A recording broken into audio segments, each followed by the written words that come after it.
কেন সুফি সম্রাট হাদিয়া নিয়ে করেছে প্রাসাদ বাড়ি? কেন ভণ্ড পীরের দরবারে থাকে সুন্দরী পরনারী? কেন বিশ্বজয়ী হাফেজ কোরআন নেই তার কোনো মান? কেন নর্তকী হলে দুনিয়া জোড়া পাওয়া যায় সম্মান? যদি কথার মধ্যে বাংলার চেয়ে ইংরেজি বেশি থাকে, তবে রক্তে কেনা মাতৃভাষার মর্যাদা নাহি থাকে। কেন মুসলমানের সংবিধান পৌত্তলিকের হাতে? কেন মুসলিম ছেড়ে বন্ধুত্ব বেঈমানদের সাথে? কেন নাস্তিকদের দালালি করছে এক জাতীয় আলেম? আলেম নামের শয়তান ওরা খোদাদ্রোহী জালেম।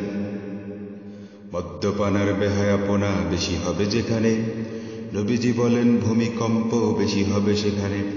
কেন ধর্মদ্রোহী নাস্তিক করে ধর্মকে অপমান? যদি বাধ্য হয়ে সম্মান করে থাকে না তো তার মান। কেন কথায় চলায় সর্বদা করি বিজাতির অনুসরণ? কেন নবীবাদ দিয়ে পশ্চিমাদের করছি অনুকরণ? কেন ডাক্তার করে অর্থের লোভে রোগীর সর্বনাশ? কেন নিজের পায়ে কোরাল মেরে পরিণামে হাহুতাশ? কেন নিরীহ মানুষ হত্যার ক্ষণে তাকবীর বলা হয়? কেন কনসার্টে নগ্নতা আর অর্থের অপচয়? কেন মেয়ে হয়েছে মডার্ন তার নাম হয়েছে বিউটি? কেন বাংলাদেশের হ্যান্ডসাম ছেলে তার পিছে করে ডিউটি? পাপ্পু সেন্টু আরো কত নাম, মেয়েদের নাম সুইটি। কেন শুধু নাম শুনে বোঝা যায় না কার ধর্ম কোনটি?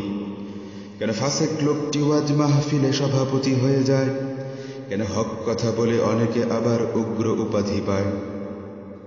কেন ওয়াজের নামে সত্য না বলে কল্প কাহিনী হয়? কেন ফেসবুকে হয় উলঙ্গপনা অসত্য পরিচয়? কেন দুনিয়াটা হলো বাঁশের বাগান, কেউ সদাবাস খায়? কেন জমিদার হয়ে অনেকে আবার সর্বদা বাস দেয়? যারা বিশ্ব নবীকে শেষ নবী বলে স্বীকার করে না? কেন অপদার্থ লোকেরা তাদের বেঈমান বলে না? কেন প্রতিবেশী দেশ দেয় না শুধু, নিয়ে যায় সবকিছু?